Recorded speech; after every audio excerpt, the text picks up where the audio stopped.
सभी साथियों को प्यार भरा नमस्कार। मैं हूं शुभम गायकवाड़ और स्वागत करता हूं आप सभी को the Hindu editorial analysis session and the Hindu editorial postmortem session में। दोस्तों, ये हमारा सेशन नंबर 5 होने वाला है। इससे पहले हमने 4 सेशन डिस्कस कर लिए हैं। अगर आपने उन वीडियोस को नहीं देखे हैं तो चैनल पे प्लेलिस्ट बने हुए हैं the Hindu editorial analysis session के नाम से, आप उन सारे वीडियोज़ को देख सकते हैं। जो हमारा स्ट्रेटेजी होता है ये एडिटोरियल डिस्कस करने का, तो पहले हम एक एडिटोरियल आपके लिए पिक करके लाते हैं। उसके बाद जितने भी उसमें न्यू वोकेबलरी यूज़ हुए रहते हैं, न्यू वर्ड्स यूज़ हुए रहते हैं, उन सारे वर्ड्स का हम पहले एक्सप्लेनेशन करते हैं। पहले हम उन वर्ड्स के बारे में जानते हैं कि आखिर ये वर्ड्स कौन से कैटेगरी से बिलोंग करते हैं, नाउन है, एडजेक्टिव है, वर्ब है, किस प्रकार के वर्ड्स है। बेसिकली हम उन वर्ड्स को जानते हैं, ठीक है। उसके बाद वर्ड्स को जानने के बाद हम पैराग्राफ को रीड करते हैं, जो भी एडिटोरियल का पैराग्राफ होता है, और उसके बाद हम उसका हिंदी एक्सप्लेनेशन करते हैं।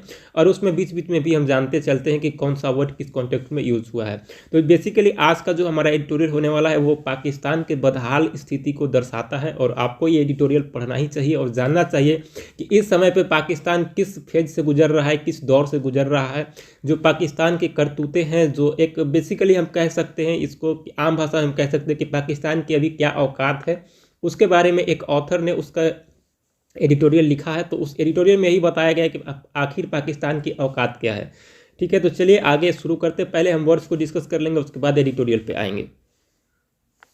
चलिए दोस्तों, अब आगे डिस्कस कर लेते हैं जो भी आज के एडिटोरियल में हमारे आए हुए वर्ड्स हैं। तो हमारा जो फर्स्ट वर्ड है वो कहता है साइक्लिकल। साइक्लिकल कहने का मतलब क्या है? देखिए, साइकिल इस तरीके का होता है, ठीक है। साइकिल मतलब होता है पहिया जो कि घूमता हो। तो साइक्लिकल कहने का मतलब है कि इस प्रकार का कुछ गोलाकार हो, ठीक है, जो कि यहाँ से अगर स्टार्ट हुआ हो तो यहाँ पे आके एंड हुआ हो, ठीक है। तो उसको कहते हैं साइक्लिकल। इसका बेसिकली मीनिंग होता है घुमावदार या फिर बार बार घूमने वाला, ठीक है। तो साइकिल जो होता है वो बार बार इस तरीके से घूमते रहता है, ठीक है। ट्रबल एक नाउन वर्ड है और इसका मतलब होता है परेशानी, मुसीबत। जब हम एडिटोरियल को पढ़ेंगे उसमें पाकिस्तान की साइक्लिकल जो ट्रबल है, जो परेशानी है, उसके बारे में बताया गया है कि जो पाकिस्तान की परेशानी है वो एक जगह से घूमकर फिर उसी जगह पे आ रही, फिर वो परेशानी वहाँ से घूमकर वहाँ आ रही, ठीक है। तो जब हम डिस्कस करेंगे उसके बाद हम समझेंगे। पिन एक वर्ब वर्ड है, इसका मतलब होता है एक साथ करना या फिर जताना, ठीक है। बेल आउट एक वर्ब वर्ड है, इसका मतलब होता है फिनेंशियल असिस्टेंस, किसी को फिनेंशियल असिस्टेंट करना, यानी कि असिस्टेंस मतलब होता है मदद, हेल्प, एड, इसको कह सकते हैं, ठीक है। फिनेंशियल हो गया आर्थिक। तो कहते हैं कि विपरीत काल के दौरान किसी के की जाने वाली मदद जो होता है वो बेल आउट कहलाता है, ठीक है। तो अगर कोई भी कंपनियां डूब रही हैं तो उसके समय अगर कोई उसको फिनेंशियल असिस्टेंट करता है, यानी आर्थिक मदद करता है, तो वो बेल आउट कहलाएगा। अगर कोई देश डूब रहा हो, डूबने की स्थिति में हो, पूरे बदहाली कंगाल हो गया हो, तो उस समय पर अगर उस देश की आप अगर फिनेंशियल असिस्टेंट करते हैं, यानी कि आर्थिक मदद करते हैं, तो वो आपको बेल आउट कहलाएगा, ठीक है। नेक्स्ट है स्टेव ऑफ। स्टेव ऑफ एक फ्रेजल वर्ब है और इसका मतलब होता है किसी बुरी चीज़ों से खुद को दूर रखना। अगर आप किसी अपने आप को अगर स्टेव ऑफ कर रहे हैं किसी बुरी चीज़ों से, तो आप बुरी चीज़ों से दूर रख रहे हैं। अगर किसी देश को अगर डूबने से आप बचा रहे हैं, यानी कि उसको स्टेव ऑफ कर रहे हैं, ठीक है, स्टेव ऑफ कर रहे हैं, ठीक है। क्राइसिस एक नाउन वर्ड है, इसका मतलब होता है संकट काल। इसको हम लोग लगातार 3 दिन से डिस्कस करते आ रहे हैं, ठीक है। और नेक्स्ट वर्ड इज डेलीगेशन एक नाउन वर्ड है, इसका मतलब होता है प्रतिनिधि मंडल। कोई भी लोगों का जो समूह होता है, जो कुछ ऑफिशियल का जो समूह होता है, उसको बोला जाता है प्रतिनिधि मंडल, ठीक है। कंक्लूडिंग एक वर्ब है, इसका मतलब होता है निष्कर्ष निकालना, ठीक है। कंक्लूडिंग इसका मतलब होता है निष्कर्ष निकालना। रिव्यू मतलब होता है पुनः विचार करना, ठीक है, इसको तो पता होगा। एग्जिस्टिंग कहने का मतलब है कि जो मौजूदा हो, जो अभी प्रेजेंट में हो, ठीक है। तो उसका मतलब एट प्रेजेंट, करेंटली, या फिर वर्तमान, या फिर मौजूदा भी उसको कहते हैं। एग्जिस्टिंग मतलब होता है मौजूदा, वर्तमान, करेंटली, एट प्रेजेंट, आप इसको कह सकते हैं। ट्रेंच एक नाउन वर्ड है, इसका मतलब होता है वित्त का एक भाग। मान लीजिए अगर फिनेंशियल पार्ट, किसी को अगर कुछ पैसा आप दे रहे हैं, तो वो जो मनी कहलाएगा वो ट्रांच कहलाएगा, ठीक है। तो ट्रांच जो होता है वो नाउन वर्ड है, वो एक वित्त का हिस्सा होता है, यानी कि किसी भी मनी का एक हिस्सा होता है, ठीक है। डिस्ट्रेस्ड एक वर्ब वर्ड है, इसका मतलब होता है परेशान या फिर पुराना, ठीक है। तो बेसिकली जब हम एडिटोरियल को डिस्कस करेंगे तो वहाँ पे जो पाकिस्तान जो परेशान है उसके बारे में डिस्कस किया जा रहा है। अपने बदहाली से जो परेशान है पाकिस्तान, उसके बारे में डिस्कस किया जाएगा। इंसिस्ट मतलब वर्ब है, इसका मतलब होता है जोर देना, ठीक है। इंसिस्ट किसी भी चीज़ पर आप इंसिस्ट करते हैं, या कोई भी इंसिस्ट करता है किसी भी चीज़ पर, तो यानी कि उस चीज़ पर वो जोर दे रहा है, ठीक है। नेक्स्ट वर्ड है स्टैंडर्ड प्रोसेस। स्टैंडर्ड मतलब होता है प्रमाणित और प्रोसेस मतलब होता है प्रक्रिया। तो स्टैंडर्ड प्रोसेस जो हो गया वो एक प्रमाणिक प्रक्रिया हो गया, ठीक है। डेस्परेशन, डेस्परेशन एक नाउन वर्ड है, इसका मतलब होता है निराशा, ठीक है, हताशा, निराशा इसको कह सकते हैं आप, डेस्परेशन, ठीक है। इसी से डिप्रेशन बना हुआ है, इसी से बना हुआ है डिप्रेस, ठीक है। तो डेस्परेशन एक नाउन वर्ड है, इसका मतलब होता है हताश या फिर निराश या हताशा या फिर निराशा, ठीक है। रिपोर्टेडली, एलिजिडली या परपोटेडली, ये देखिए न्यूज़पेपर में बहुत ज़्यादा यूज होते हैं, ठीक है। एलिजिडली तो हमेशा आपको मिल ही जाएगा, परपोटेडली भी मिल जाएगा कहीं कहीं और रिपोर्टेडली भी मिल जाएगा, ठीक है। इसका मतलब होता है बेसिकली कथित तौर पे, बयानित तौर पे या फिर खबरों के अनुसार, ठीक है। तो अगर कहीं भी अलिजली आया, मान लीजिए कि कोई आरोप लगाता है किसी के ऊपर, तो वहाँ पे अलिजली आया, यानी कि कहा जाता है कि आरोप इस तरीके का लगा हुआ है, ठीक है, कथित तौर पे। न्यूज़पेपर वाले लिखते हैं अलिजली या फिर रिपोर्टेडली या फिर प्रोपोर्टेडली, इसलिए क्योंकि वो खुद नहीं कह रहे होते, वो कोई उनको बताया होता है, इसलिए वो कहते हैं कि कथित तौर पे, यानी कि जिस तरीके का हमको कहा गया है उस तरीके का मैं यहाँ पे लिख रहा हूँ, ठीक है, या फिर जिस तरीके का बयान हमको दिया गया है उस तरीके का हम आपको लिख रहे हैं, ठीक है। तो रिपोर्टेडली, अलिजली या परपोर्टेडली का मतलब होता है खबरों के अनुसार या फिर बयानित या फिर कथित तौर पर, ठीक है। डिस्ट्रेस एक नाउन वर्ड है, इसका मतलब होता है परेशान, विपत्तिजनक स्थिति, ठीक है। परेशान या विपत्तिजनक स्थिति ये नाउन के रूप में होगा। अगर वर्ब के रूप में यूज करेंगे इसको तो इसका मतलब होगा दुख होना। तो डिस्ट्रेस में अगर नाउन के रूप में हम यूज करेंगे तो उसका मतलब परेशान या विपत्तिजनक स्थिति, अगर वर्ब के रूप में यूज करेंगे तो उसका मतलब होगा दुख होना, ठीक है।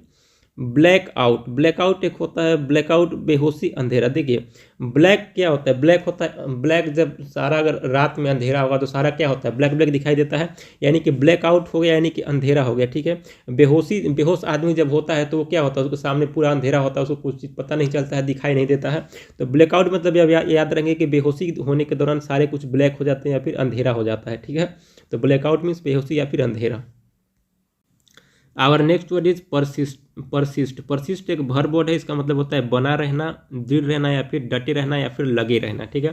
तो इसी से बना हुआ है परसिवरेंस, जो कि अगर लगातार आप वर्क करते हैं, डटे रहते हैं, तो परसिस्ट एक वर्ब वर्ड, इसका मतलब होता है बना रहना, दृढ़ रहना या फिर डटे रहना किसी भी काम पे। इन्फ्लेशन, इन्फ्लेशन एक नाउन वर्ड है, इसका मतलब होता है महंगाई या फिर मुद्रास्फीति, ठीक है। महंगाई या फिर मुद्रास्फीति, इन्फ्लेशन मतलब होता है महंगाई या फिर मुद्रास्फीति। थ्रेटनिंग, थ्रेटनिंग मतलब होता है धमकी भरा या आशंकाप्रद, ठीक है। थ्रेटनिंग, थ्रेटनिंग आशंकाप्रद या फिर धमकी भरा, ठीक है। पेमेंट, पेमेंट मतलब होता है वेतन, ये तो आप सब लोग जानते होंगे। डेबिलिटी, डेबिलिटी एक वर्ब वर्ड है, इसका मतलब होता है दुर्बल करना या फिर शक्तिहीन करना। तो डेबिलिटी एक वर्ब वर्ड है, इसका मतलब होता है दुर्बल करना या फिर शक्तिहीन करना, ठीक है। डेबिलिटेटिंग, देखिए डेबिलिटी जो हमने पीछे वर्ड डिस्कस किया उसी का एक उसी वर्ड से बना हुआ है डेबिलिटेटिंग। डेबिलिटेटिंग मतलब होता है दुर्बल या फिर शक्तिहीन, ठीक है। तो डेबिलिटी मतलब दुर्बल करना, वो वर्ब वर्ड था। डेबिलिटेटिंग मतलब दुर्बल हो गया या फिर शक्तिहीन हो गया, ठीक है। फ्लड, फ्लड एक नाउन वर्ड है, इसका मतलब होता है बाढ़, ठीक है। वे एक वर्ब वर्ड है, इसका मतलब होता है तौलना, मेजर करना, ठीक है। तो वे मतलब होता है तौलना या फिर मेजर करना। पेरिलस, पेरिलस एक एडजेक्टिव वर्ड है, इसका मतलब होता है डेंजरस, ठीक है। तो पेरिलस का सिनोनिम जो हो गया वो हो गया डेंजरस, ठीक है, इसका मतलब हो गया आपका खतरनाक। इनएविटेबल, कहते हैं कि इनएविटेबल एक एडजेक्टिव वर्ड है, इसका मतलब होता है अनिवार्य, अपरिहार्य या फिर अटल, यानी कि ये कंपलसरी हो गया, ठीक है। इनएविटेबल मतलब होता है अनिवार्य यानी कि कंपलसरी, अपरिहार्य यानी कि अटल, जो कि अटल है, ठीक है। तो इसको आप कंपलसरी भी कह सकते हैं। अलीज, अलीज एक नाउन वर्ड है, इसका मतलब होता है साथी, सहपाठी, ठीक है। तो अलीज मतलब साथी होता है, इसका आप कलीज भी इसको कह सकते हैं, ठीक है। विथ स्टैंडिंग एक वर्ब वर्ड है, इसका मतलब होता है बर्दाश्त करना, बियर करना, ठीक है। तो विथ स्टैंडिंग एक वर्ब वर्ड है, इसका मतलब होता है बर्दाश्त करना, बियर करना, ठीक है। नेक्स्ट वर्ड है फिस्कल, फिस्कल एक एडजेक्टिव वर्ड है, इसका मतलब होता है राज्य कर संबंधी, यानी कि राज्य के जो टैक्स से जो संबंधित जो चीज़ें हैं उसको फिस्कल कहा जाता है, या राजस्व संबंधी, ठीक है। तो जो भी राजस्व से संबंधी यानी कि वित्त से संबंधित जो भी चीज़ें हैं उसको कहा जाता है फिस्कल, ठीक है। प्रोक्सीमेट, प्रोक्सीमेट एक एडजेक्टिव वर्ड है, इसका मतलब होता है अनुमानहीनता या समीपस्थ या निकटवर्ती, ठीक है। तो देखिए प्रोक्सीमेट का दो मतलब होता है, एक तो अनुमानहीनता हो गया आपका, एक हो गया समीपस्थ यानी कि जो निकट वाला आदमी हो, जो कि पड़ोसी हो, उसको कहा जाता है प्रोक्सीमेट। तो प्रोक्सीमेट मतलब निकटवर्ती यानी कि जो आपके पड़ोस में रहता हो वो हो गया आपका, और एक अनुमानहीनता भी हो गया, ठीक है। रेकरिंग, रेकरिंग एक वर्ब वर्ड है, इसका मतलब होता है बार बार आने वाला। मैथ में आप लोगों ने पढ़ा होगा रेकरिंग, ठीक है। तो जो बार आता था वो बार बार आते रहता था, तो उस पर एक रेकरिंग कर देते थे, एक बार लगा देते थे, ठीक है। तो वो रेकरिंग नंबर आपने पढ़ा होगा, ठीक है। उसका मतलब होता है पुनरावृत्ति, ठीक है, बार बार आने वाला। वल्नरेबल, वल्नरेबल एक एडजेक्टिव वर्ड, इसका मतलब होता है अति संवेदनशील, ठीक है, जो बहुत नाजुक हो, असुरक्षित हो, ठीक है, उसको कहा जाता है वल्नरेबल, ठीक है। आउटकम, देखिए आउटकम का मतलब होता है रिजल्ट, ठीक है, आउटकम मतलब होता है परिणाम, इसको रिजल्ट भी कह सकते हैं। आफ्टर मथ मतलब ही होता है परिणाम, ठीक है। तो ये सारे जो आफ्टर मथ है वो कई बार एग्जाम में आया हुआ क्वेश्चन है, तो मैंने यहाँ पे लिख दिया है कि आउटकम, रिजल्ट या फिर आफ्टर मथ ये सारे सिनोनिम है, इसका मतलब होता है परिणाम, ठीक है। अनरिस्ट्रेंड, अनरिस्ट्रेंड मतलब होता है बाधा रहित, एक एडजेक्टिव वर्ड है, इसका मतलब होता है बाधा रहित, अनियंत्रित या फिर असंयमित, ठीक है। तो अनट्रेंड हो गया एक एडजेक्टिव वर्ड, इसका मतलब हो गया बाधा रहित, अनियंत्रित या फिर असंयमित, ठीक है। प्रीपोंडरेंट, प्रीपोंडरेंट मतलब हो गया प्रबल, चीफ, प्राइम, कैपिटल आप इसको कह सकते हैं। प्रीपोंडरेंट मतलब होता है कि जो चीफ होता है, जो एक मुख्य होता हो या फिर प्राइम होता हो या फिर कैपिटल होता है यानी प्रबल होता हो, ठीक है। नेक्स्ट वर्ड है मेडल, मेडल एक वर्ब वर्ड है, इसका मतलब होता है काम में हस्तक्षेप करना। मेडल यानी कि जो मेडल करता है, यानी कि मिडिल मतलब होता है एक बीच भी होता है, मिडिल मतलब, ठीक है। तो मिडिल से इसको याद रखिए कि अगर कोई मिडिल कर रहा है, कोई बीच में आ रहा है, यानी कि वो काम में हस्तक्षेप कर रहा है, तो मेडल मीन्स हो गया काम में हस्तक्षेप करना, ठीक है। फोरबोर्ड, ठीक है, फोरबोर्ड एक वर्ब वर्ड है, इसका मतलब जो सुकून में रहना या फिर भविष्य रहना, ठीक है, सुकून रहना या फिर भविष्य रहना।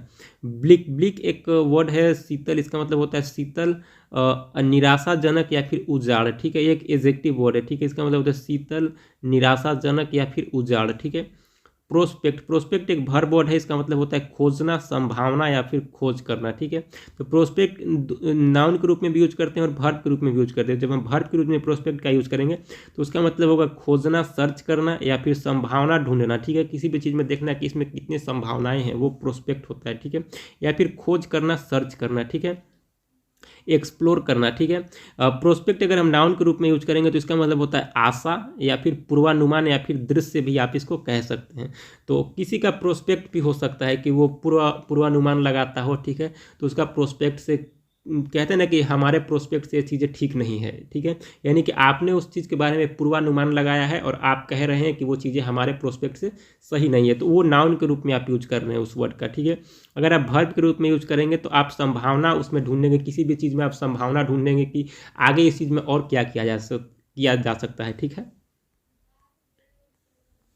पे नए हैं तो इस चैनल को सब्सक्राइब कर लीजिए और Gaikwad English training centre Telegram channel को आपको ज्वाइन करना है, जहां आपको डेली इंग्लिश न्यूज़पेपर का पीडीएफ तथा इस जो एडिटोरियल सेशन है इसका जो पीडीएफ होता है, जो वोकेबलरी का पीडीएफ होता है, वो Gaikwad English training centre Telegram channel पे ही अपलोड होते हैं। तो आपको ये चैनल कंपलसरी ज्वाइन करना ही है, क्योंकि आप अगर रिविजन नहीं कर पाते हैं वर्ड्स का तो आपके लिए फिर इस सेशन को देखने का कोई मतलब नहीं बनता है। तो आपको चैनल को ज्वाइन करना है और जो भी पीडीएफ्स डलेंगे उन पीडीएफ्स का फिर एक वीकली जो 1 वीक का जब कंपाइलेशन हो जाएगा, एक वर्ड्स का कुछ अच्छे खासे वर्ड्स हो जाएंगे 200, 300, 400, तो उनको एक बार हम फिर से डिस्कस कर लेंगे, ठीक है।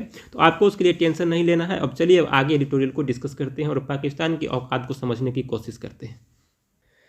चलिए दोस्तों शुरू करते हैं आज का एडिटोरियल एनालिसिस। और जो एडिटोरियल का जो टॉपिक है वो है साइक्लिकल ट्रबल। साइक्लिकल कहने का मतलब है कि एक घुमावदार, यानी कि इस तरीके का आप समझ सकते हैं कि जैसे एक साइकिल हुआ, ठीक है, सर्किल हुआ, इसमें मतलब घुमावदार कहने का मतलब एक मान लीजिए एक पॉइंट हम ले लेते हैं, यहाँ से अगर घूमकर हम यहाँ जाते हैं, फिर उसी पॉइंट पे, फिर उसी पॉइंट पे यहाँ से घूमकर वहाँ जाते हैं, इसको कहा जाता है घुमावदार, ठीक है।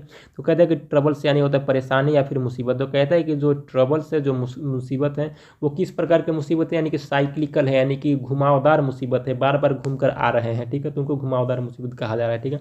अब देखते हैं आगे क्या कहता है। पाकिस्तान पिंस, पाकिस्तान है उसने पिंस किया है, यानी कि उसने जाहिर किया है इट्स होप, अपने आशा को, ऑन अनदर यानी कि दूसरा, IMF बेल आउट, यानी कि IMF से बेल आउट किया, यानी कि बेल आउट मतलब होता है फिनेंशियल असिस्टेंट, यानी कि आर्थिक मदद, ठीक है। तो अब पाकिस्तान जो है वो एक दूसरा जो आर्थिक मदद चाहता है, किससे चाहता है, तो IMF से। IMF क्या है भाई, तो IMF है international monetary fund. International monetary fund जो है वो एक ऑर्गेनाइजेशन है जो कि किसी भी देश को लोन प्रोवाइड कराता है, ठीक है। जो भी देश को लोन चाहिए वो देश उससे लोन ले सकता है। जैसे हमारे क्या होता है कि जब हमको किसी भी चीज़ की लोन की जब हमको आवश्यकता होती है तो जो हमसे ज़्यादा पैसे वाले हैं उनसे हम ले लेते हैं, या फिर ज़्यादा से ज़्यादा हम बैंक में जाकर लोन लेते हैं, ठीक है।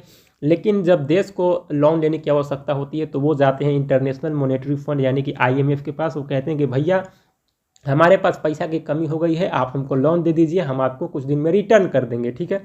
जैसे हम किसी के पास जाके बैंक के पास कहते हैं या फिर किसी आदमी के पास कहते हैं जिससे जो हमारे से ज़्यादा पैसा रखा होता है, ठीक है। तो वही कहते हैं कि पाकिस्तान ने जताया है इट्स होप, अपनी आशा को, ऑन अनदर यानी कि दूसरी आईएमएफ बेलआउट, यानी कि आईएमएफ से, इंटरनेशनल मॉनेटरी फंड से उन्होंने बेलआउट यानी कि फिनेंशियल असिस्टेंस की एक आशा व्यक्त किया है। टू स्टेव ऑफ, किस लिए भाई? तो स्टेव ऑफ यानी कि बचाने के लिए। स्टेव ऑफ मतलब हम क्या डिस्कस किए थे कि किसी भी बुरी चीज़ से अपने आप को बचाने के लिए उसका मतलब होता है स्टेव ऑफ। तो किस चीज़ से बचाने चाहते हैं पाकिस्तान को? तो द इकोनॉमिक क्राइसिस, यानी कि जो इकोनॉमिक क्राइसिस है, जो आर्थिक संकट काल है पाकिस्तान का, उससे बचाने के लिए पाकिस्तान जो है वो जाहिर करता है होप, एक आशा को, ऑन अनदर यानी कि दूसरी आईएमएफ बेलआउट पे, यानी कि दूसरी जो आर्थिक मदद चाहता है आईएमएफ से पाकिस्तान, टू स्टेव ऑफ, बचाने के लिए, द इकोनॉमिक क्राइसिस, जो उनका इकोनॉमिक क्राइसिस है देश में, उसको से बचने के लिए, ठीक है। तो बेसिकली ये बताया जा रहा है कि जो पाकिस्तान में क्या हो रहा है कि अभी साइक्लिकल ट्रबल से, यानी कि बहुत ज़्यादा मुसीबत से पाकिस्तान हर ओर से घिरा हुआ है। जब पाकिस्तान के पास खाने के लिए पैसे हो जाते हैं तो वो क्या करता है कि बम खरीद लेता है उसी पैसे से, और फिर आप फोड़ना स्टार्ट कर देता है, दिवाली मनाने लगता है। तो जब भैया आपके पास पैसा हो जाएगा तो आप बम फोड़ोगे, दूसरों को परेशान करोगे, तो जब पैसा ख़त्म हो जाएगा तो फिर भीख ही ना मांगना पड़ेगा। तो पाकिस्तान जो कि भीख मांगते चल रहे हैं हर जगह से, लेकिन इनको जो ये एडिटोरियल लिखा गया है उस ऑथर के अनुसार इनका जो कंडीशन है वो बहुत ही बदतर हो गया है। और जो हिंदू में लिखे जाते हैं वो ऑथेंटिक चीज़ें लिखा जाती है, यानी कि सारे बातें जो है वो सच है, ठीक है। तो पाकिस्तान एक भिखमंगा, नंगा, और क्या बोले इसके बारे में, सारा कुछ हो गया है। चलिए अब आगे पढ़ते हैं। आगे कहता है, after 10 days of talk with the Pakistan government, an IMF delegation left Islamabad on February 9 without a concluding statement, either on its review of an existing $7 billion loan program or an fresh tranche of loans to help the distressed economy। कहता है कि after 10 days of talk मतलब होता है बात या फिर संवाद भी आप इसको कहते हैं। तो 10 दिनों के संवाद के बाद विथ पाकिस्तान गवर्नमेंट के साथ 10 दिनों के संवाद के बाद जो आईएमएफ डेलीगेशन है, यानी कि इंटरनेशनल मॉनेटरी फंड डेलीगेशन, यानी कि प्रतिनिधि मंडल है, जो इंटरनेशनल मॉनेटरी फंड का जो प्रतिनिधि मंडल है, लेफ्ट, उन्होंने छोड़ा इस्लामाबाद को ऑन February 9 फरवरी को, ठीक है। कहता है कि 9 फरवरी को पाकिस्तान सरकार से 10 दिनों के चर्चा के बाद, 10 दिनों के संवाद के बाद उन्होंने छोड़ा है, जो आईएमएफ डेलीगेशन उन्होंने पाकिस्तान को छोड़ा है। बेसिकली इस्लामाबाद में ये संवाद हो रही थी। तो कहता है आगे कि विथआउट अ कंक्लूडिंग स्टेटमेंट, कहता है कि बिना किसी एक कंक्लूडिंग मतलब होता है निर्णयात्मक, तो बिना किसी निर्णयात्मक कथन के, यानी कि स्टेटमेंट के, यानी कि बयान के, उन्होंने कुछ भी निर्णयात्मक रूप से नहीं कहा है कि भैया हम आपको लोन देंगे कि नहीं देंगे, जो पाकिस्तान इनसे मांग रहे हैं। इससे पहले भी वो बहुत ज़्यादा लोन दे चुके हैं। तो कितना लोन चल रहा है उनका, अब उसके बारे में बताया जा रहा है कि either on it's review of an existing $7 billion loan, कहता है कि जो $7 बिलियन का एक लोन का जो प्रोग्राम है वो पहले ही से चल रहा है। ये मिलियन नहीं है भैया, बिलियन है, ठीक है। तो बिलियन डॉलर, और वो भी डॉलर में है। अब समझ सकते हैं कि $1 का पाकिस्तान में अभी के अनुसार 270 रुपया हो गया है, ठीक है। तो $1 का 270 रुपया है पाकिस्तान में अभी, ठीक है। हमारे यहाँ 80 रुपया के आसपास है, ठीक है। तो पाकिस्तान का ये लोन है $7 बिलियन का लोन प्रोग्राम जो चल रहा है, ठीक है। तो आप जोड़ सकते हैं कि कितना होता है, आप कैलकुलेट करेंगे आप बैठकर इसके बारे में। और या the fresh trench of loans, जो कि एक फ्रेश जो हिस्सा चाहिए, लोन का एक हिस्सा चाहिए। ट्रांच मतलब होता है एक वित्तीय हिस्सा, वित्तीय भाग होता है। तो जो एक नया उनका जो लोन का एक भाग चाहिए टू हेल्प, मदद करने के लिए डिस्ट्रेस्ड इकोनॉमी, जो पाकिस्तान के जो डिस्ट्रेस्ड इकोनॉमी, यानी कि बदतर जो इकोनॉमी है, यानी कि जो परेशान इकोनॉमी है, उसको बचाने के लिए इनको लोन चाहिए। तो ना ही इनके लोन देने के लिए कुछ बात कहा है जो आईएमएफ डेलीगेशन था, और ना ही जो उनका $7 बिलियन का जो पहले से लोन चल रहा है उस पर कुछ कहा है। बिना किसी कहे हुए, बिना कुछ कहे हुए वो बस रिव्यू करते हैं, मूल्यांकन करते हैं, वहाँ देखते हैं कि जो क्या स्थितियाँ हैं, और उसके बाद वो फिर वहाँ से चले जाते हैं, ठीक है। अब आगे कहता है, the Shehbaz Sharif led government insisted that this was a standard process and that the country would expect a loan tranche after the IMF completed its internal process were complete, but the desperation was also evident in the government reportedly agreeing to a fresh taxes, reducing subsidies and increasing levies on fuel consumption to meet the IMF expectations। कहता है कि जो Shahbaz Sharif led government यानी कि शहबाज शरीफ के द्वारा जो चलाया जा रहा सरकार है, इंसिस्टेड उसने जोर दिया है, किस चीज़ पे जोर दिया है, तो that this was a standard process. देखिए अब वो कह रहे हैं कि यह स्टैंडर्ड प्रोसेस था, हालांकि जो IMF डेलीगेशन है उन्होंने ऐसा कुछ कहा नहीं है उनको कि हम आपको क्या देने वाले हैं, क्या करने वाले, बस उन्होंने देखा है, रिव्यू किया है और उससे चले गए हैं। तो अब ये क्या कह रहे हैं अपने मीडिया में कि this was the standard process, वो एक स्टैंडर्ड प्रोसेस था यानी कि एक प्रमाणिक प्रक्रिया था। And that the country would expect, जो देश है, जो पाकिस्तान देश है, वो एक्सपेक्ट करेगा लोन ट्रांस यानी कि एक वित्तीय हिस्सा, लोन का जो एक वित्तीय हिस्सा होता है, एक नया जो लोन है वो एक्सपेक्ट करता है Pakistan. After the IMF complete, जब IMF का कंप्लीट हो जाएगा, पूरा हो जाएगा, इट्स इंटरनल प्रोसेस यानी कि जो उसका आंतरिक प्रक्रिया है वेयर कंप्लीट, तब पूरा होगा। But the desperation was evident, तब अब ऑथर कहते हैं कि ये तो कह दिए अपनी मीडिया से कि ये एक स्टैंडर्ड प्रोसेस था, एक प्रमाणिक प्रक्रिया था, और जो अपना देश पाकिस्तान है वो एक्सपेक्ट कर रहा है एक लोन ट्रांस, जो कि एक लोन का एक वित्तीय हिस्सा है। आफ्टर द IMF कंप्लीट, जब IMF जो है वो कंप्लीट कर लेगा अपना इंटरनल प्रोसेस, ठीक है। लेकिन अब आगे जो कहते हैं ऑथर की, बट लेकिन द डेस्परेशन, जो निराशा है, जो हताशा है, वॉज ऑल्सो एविडेंट, वो भी क्लियर है। एविडेंट मतलब होता है क्लियर यानी कि स्पष्ट, ठीक है। तो कहते हैं कि जो निराशा है वो स्पष्ट रूप से देखा जा रहा है इन द गवर्नमेंट, सरकार में, रिपोर्टेडली यानी कि कथित तौर पे, अग्रीइंग यानी कि अग्री करते हुए अ फ्रेश टैक्सेस, एक फ्रेश टैक्स पे, रिड्यूसिंग सब्सिडी, जो उन्होंने सब्सिडी को रिड्यूस कर दिया है, और इंक्रीजिंग और बढ़ा दिया है किसी को, तो लेविस ऑन फ्यूल कंजम्पशन यानी कि फ्यूल कंजम्पशन तो उन्होंने लेविस को बढ़ा दिया है।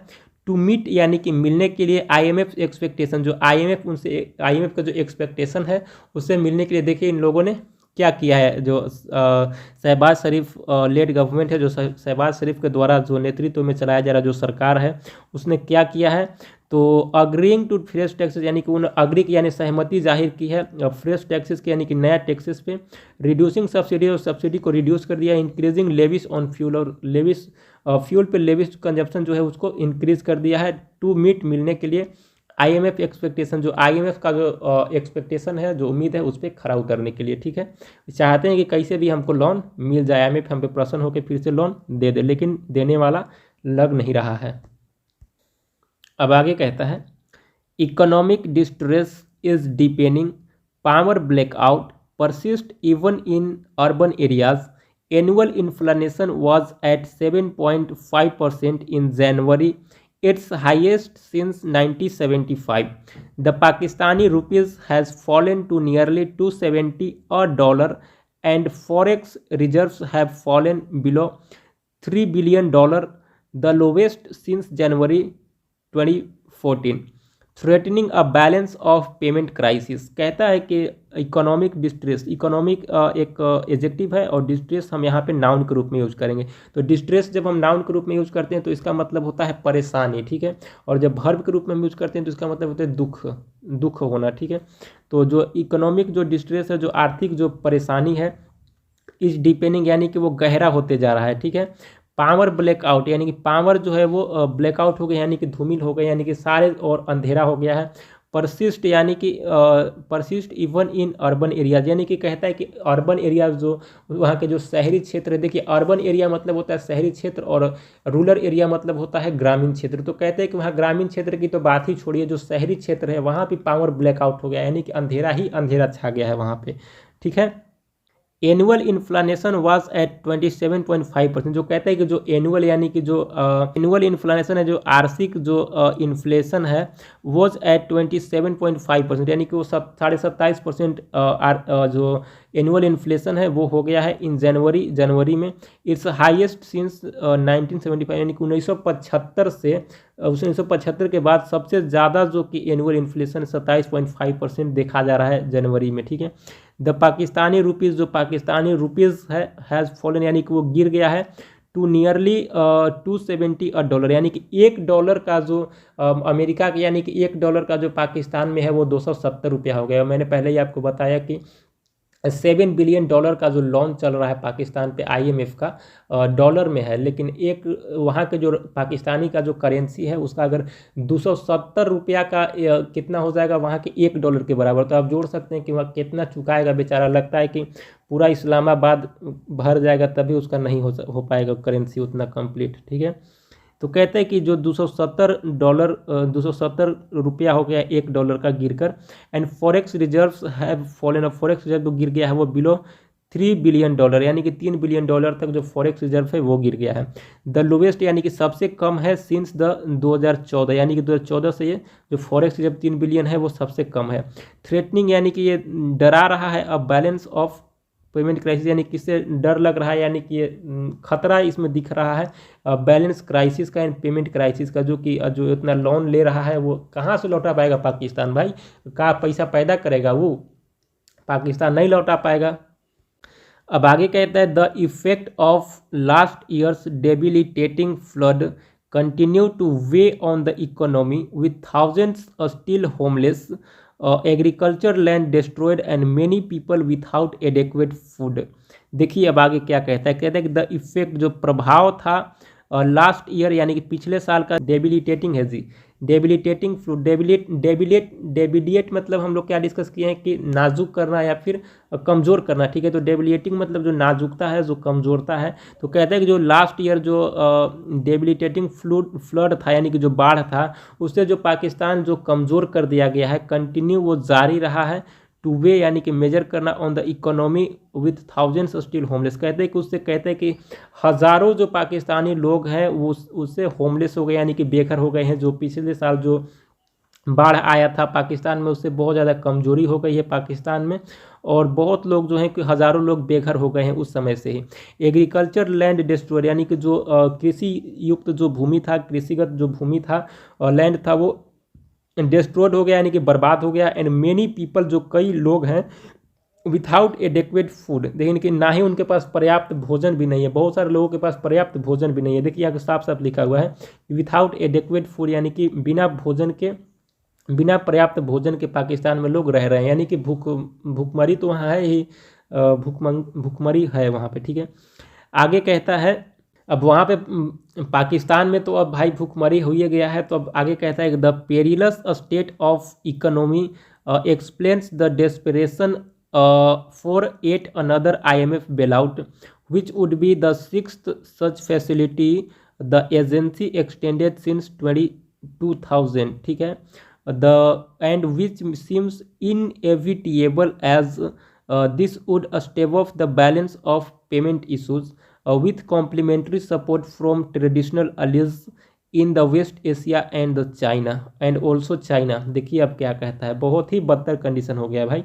पेरिलस, पेरिस मतलब होता है डेंजरस, ठीक है, एक खतरनाक, यानी कि जो ये पेरिलस स्टेट है इकोनॉमी का, यानी कि एक खतरनाक स्थिति है, जो आर्थिक स्थिति है जो पाकिस्तान का, एक्सप्लेन जो कि एक वर्णन करता है द डेस्परेशन, एक निराशा को, for at another IMF bailout, जो एक दूसरा जो IMF यानी कि इंटरनेशनल मॉनेटरी फंड से जो बेलआउट यानी कि फिनेंशियल असिस्टेंट का जो मांग कर रहा है पाकिस्तान, वो एक दर्शाता है कि which would be the sixth, यानी कि वो छठा होने वाला है, या which would be the six, यानी कि 5 बार लोन पहले भैया ले चुके हैं यहाँ से IMF से। IMF देखिए कुछ बिना कहे चला गया था, बातचीत करके चला गया, यानी कि ये जो लोन होने वाला है, जब ये पाकिस्तान के अगर IMF लोन देगा तो ये छठा लोन हो गया, यानी कि इससे पहले 5 बार वो लोग लोन ले चुके हैं, इसी $7 बिलियन नहीं हुआ है, ठीक है। तो पाँच बार इसे लोन ले चुके हैं। तो कहते हैं which would be the sixth, वो छठा लोन होगा।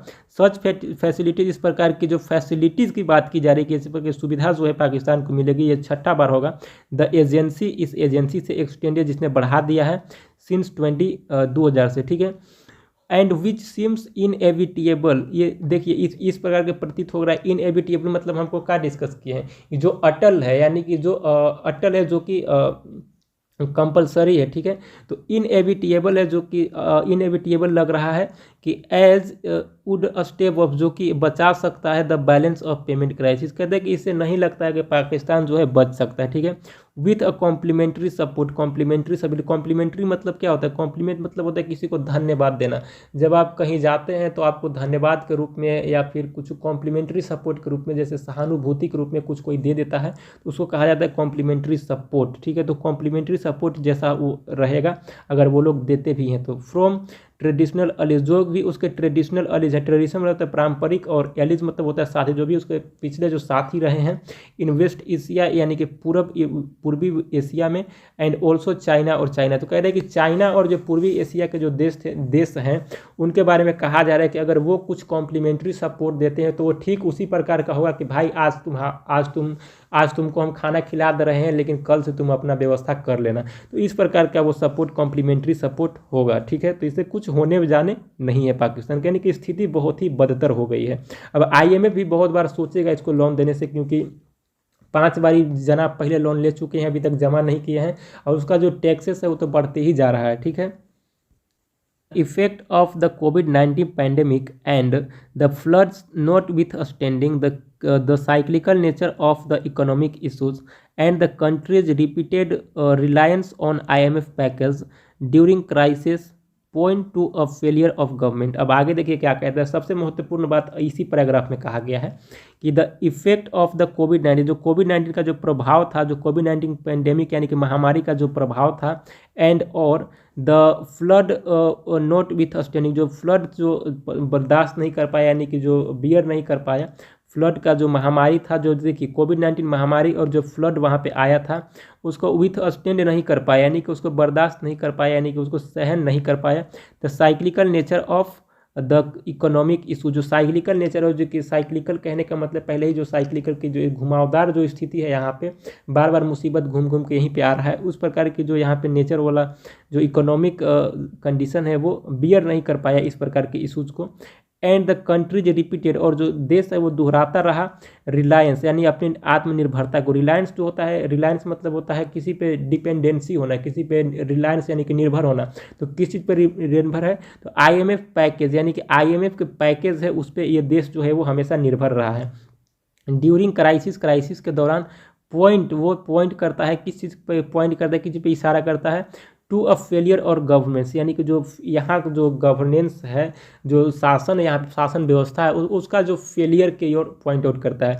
देखिए इफेक्ट ऑफ कोविड-19 पैंडेमिक, और जो फ्लड यहाँ पे आया था उसको यह सह नहीं सका, जो यहाँ के साइक्लिकल नेचर ऑफ जो इकोनॉमिक कंडीशन है वो इस चीज़ को सह नहीं सका, और ये रिलायंस हो गया, किसी चीज़ पर निर्भर हो गया। तो IMF के पैकेज पे, इंटरनेशनल मॉनेटरी फंड के जो पैकेज है उस पर ये निर्भर हो गया कि जब आप हमको भैया खाना दोगे तो हम खाएंगे, हम अपने से कुछ नहीं करेंगे, ठीक है। तो IMF के पैकेज पे ये देश पूरा की पूरा टिका हुआ है। जब IMF चाहे तो इसको कब्जा भी कर सकता है, अपने में मिला सकता है कि ले लेगा, IMF ले जाएगा, इसको बेच उच के करेगा, का करेगा भाई। वाइल इम्पोर्ट डिपेंडेंसी, कहता है कि जबकि इम्पोर्टेंट डिपेंडेंसी, यानी कि पाकिस्तान जो है वो हम ज़्यादा से ज़्यादा चीज़ों को इंपोर्ट करता है। इंपोर्ट करने का मतलब है कि आयात करता है, अब दूसरे जगह से अपने दूसरे देश से अपने देश में लाता है, उसके बाद ये खाता है, ठीक है। जैसे हम लोग का क्या होता है कि जैसे एक टिफ़िन फैसिलिटीज़ होता है, तो मेस से जब हम खाना मंगाते हैं तो वो टिफ़िन फैसिलिटी यानी कि वो हम इंपोर्ट कर रहे हैं, ठीक है, उसको हम लोग इंपोर्ट कर रहे हैं, लेकिन वही जो टिफिन बना रहा है वो एक्सपोर्ट कर रहा है, ठीक है। तो इसका जो है कि जो ज़्यादा डिपेंडेंसी है, जो निर्भरता है वो इंपोर्ट पे है, यानी कि आयात ज़्यादा करता है। और लो एक्सपोर्ट, यानी कि एक्सपोर्ट यहाँ पे बहुत कम होता है, ठीक है। And poor physical management proximate reasons, जो कहता है कि इसका जो पुअर फिजिकल मैनेजमेंट है, जो आर्थिक जो एक मैनेजमेंट है वो फिजिकल है, यानी कि बहुत ही ख़राब है, पुअर कहा जा रहा है, ठीक है। प्रोक्सीमेट रीजन्स, जो इसका जो प्रोक्सीमेट रीजन है, जो आसपास के जो रीजन्स हैं, for the recurring crisis in shock vulnerable economy, कहता है कि इसका जो वल्नरेबल वीक जो इकोनॉमी है उसमें एक शॉक है, ठीक है। It must also say that, यह भी कहा जाता है this is the indirect outcome for the absence of unrestrained run power for the civilian democracy in the country where the military has preponderant role. कहता है कि देखिए यहाँ पे एक और चीज़ है कि जो सिविलियन है उसका यहाँ पे बहुत कम रोल है, ठीक है। यहाँ पे रोल है यहाँ के मिलिट्री का, जो प्रीपोंडरेंट रोल कहा जा रहा है मिलिट्री का। जैसे हमारे यहाँ का क्या है कि मिलिट्री चाहेगा तो देश को नहीं बदल सकता है, देश के शासक को नहीं बदल सकता है, लेकिन पाकिस्तान में क्या है कि जो मिलिट्री चाहा जाएगा तो वहाँ के शासन व्यवस्था को बदल सकता है। तो वहाँ सिविलियन का जो बहुत कम ही रोल है और पीछे जा रहे हैं सिविलियन। तो मेन जो है वहाँ के शासन व्यवस्था का फेलियर बताया जा रहा है इस पैराग्राफ में। और जो मिलिट्री है वहाँ के इंटरवेन करती है, यानी कि मेडल करती है, हस्तक्षेप करती है। तो इस प्रकार की जो कंडीशन है यहाँ पे, पहले तो एक अच्छा अरेंजमेंट करना चाहिए, उसके बाद इस शासन व्यवस्था को करना चाहिए, ठीक है। तो इसमें जो बेसिकली इसमें जनता जो है वही पिसाए जा रहे हैं, बाकी दो लोग तो अच्छे से एंजॉय कर ही रहे हैं। देखिए जो लीडर है उनके घर में तो खाना डेली बन ही रहा होगा, वो तो अच्छे से खा ही रहे होंगे, जो सैनिक हैं वही खा रहे होंगे।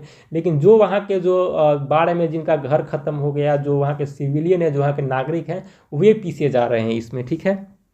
अब देखिए लास्ट पैराग्राफ है, इसमें क्या कहा जा रहा है। कहता है कि with election due later this year, कहता है कि विथ इलेक्शन के साथ इस साल लिटिल ट्रस्ट रिमेनिंग, कि बहुत ही कम जो ट्रस्ट यानी कि भरोसा है वो बचा हुआ है between the key political parties and the military seeking to meddle in the political process. कहता है कि जो पॉलिटिकल पार्टियां हैं उन पे बहुत ही कम ऐसे पॉलिटिकल पार्टीज हैं जिसपे अब ट्रस्ट जो कि बचा हुआ है।